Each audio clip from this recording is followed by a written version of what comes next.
Slayer.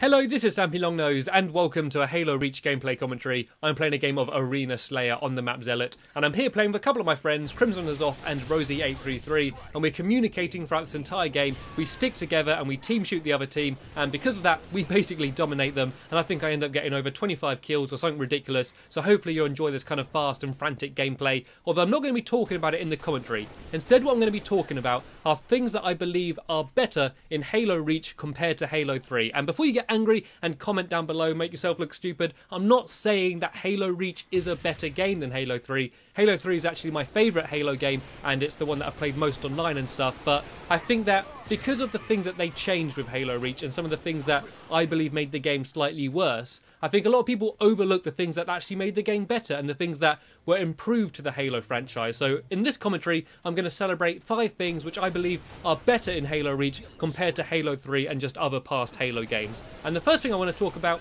are graphics. I personally believe that Halo Reach is simply a better looking game than Halo 3. Then again, you would suppose that it should be, because I mean obviously there's a time difference. Halo Reach came out afterwards, but I think that you can argue artistically you might prefer Halo 3, but I think from a technical standpoint they improved the engine. Things look clearer and smoother, the textures seem to be higher resolution, and there's better particle effects, and in the campaign they can have bigger areas with more AI and like non-playable characters in these bigger battles and stuff, and I think just the effects of getting your armor shot down and stuff just all looks a lot nicer in Halo Reach than it did in Halo 3, and that's something that people never really talk about, but I do believe there was a little bit of a leap forward in terms of the graphical fidelity in Reach compared to Halo 3. I think that Halo 4 looks even better, and so hopefully that would be a bigger jump forward, but I do believe that Halo Reach overall is a better looking game than Halo 3 was. Something else that I think was improved a huge amount and added a lot to the game itself is the Forge mode. And Forge was introduced in Halo 3 and it was game changing.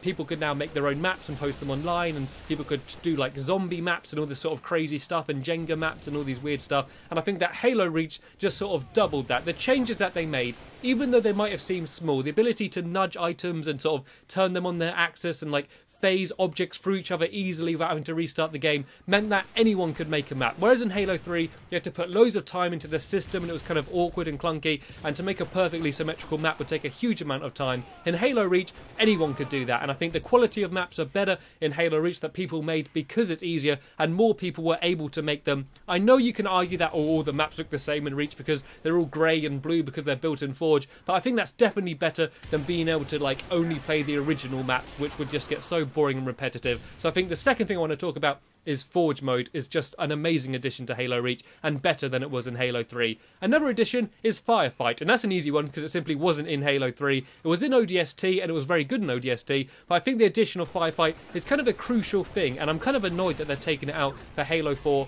I'm not a big fan of Firefight myself. I prefer to do player v player games, but I think for the casual market, the ability to play Firefight and practice online is just a really good addition to the game, just another co-op way of playing rather than doing the campaign. I know we got Spartan Ops in Halo 4 and I'm looking forward to that, but I do believe that Firefight and the customization that was in Firefight was a brilliant addition, and obviously a big investment of time for Bungie when making Halo Reach. Something else that has improved, probably not as game changing as the other things on this list, but vehicles. I believe that vehicles are balanced better and they're just more fun to use and they're better in games. And the big change for me why vehicles are better in Reach compared to 3 is the fact that you can destroy them with pretty much any gun. In Halo 3 you could be on Valhalla and they could have a Banshee and a Warthog, and if you don't have your laser or a missile pod, you're basically screwed. There's nothing you can do. But now, if there's a Banshee in the air, you can get a team of people just shooting it with a DMR and it can be destroyed really quickly. You can also snipe tanks and destroy vehicles with pretty much any different gun, and I think that because of that, if like me you don't like vehicles, it means that you can play a vehicle map, and if there is a big tank or a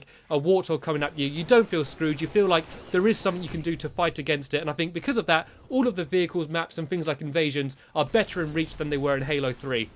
And the last one I want to talk about, which is by far the biggest and most crucial one, is the online connection and matchmaking is simply better in Halo Reach. You might argue otherwise, but I think that it's almost definitely so much better. You find games quicker, it's easier to play with your friends online, and I think there's simply less lag and less delay when you shoot your gun. And for that, for me was game changing. I live in Britain, we've all got crappy like internet connection over here, and in Halo 3 I would struggle to like play online and be able to do well online, basically because I'd never get host and I'd always get destroyed. But in Halo Reach I can do okay, even though I still don't get host. I can play and there's not much lag, there's not much delay, and because of that I feel like I'm a much better player in Reach simply because the connection's better. And they're all the 5 things that I wanted to talk about, and as I say, I do personally prefer Halo 3, but I think we should stop complaining about Reach now. It's coming to the end of its life, and we should think about all of the fun times that we've still had in Reach despite its problems and celebrate the things that are good about it. And hopefully when Halo 4 comes out I can make another video like this and talk about all of the things that Halo 4 improved over Halo Reach. But that's about the end of this commentary now. As you see that we're about to win the game. I get the final kill now with the sword and we managed to win the game 50-12. Thanks for watching everybody, and I will see you later.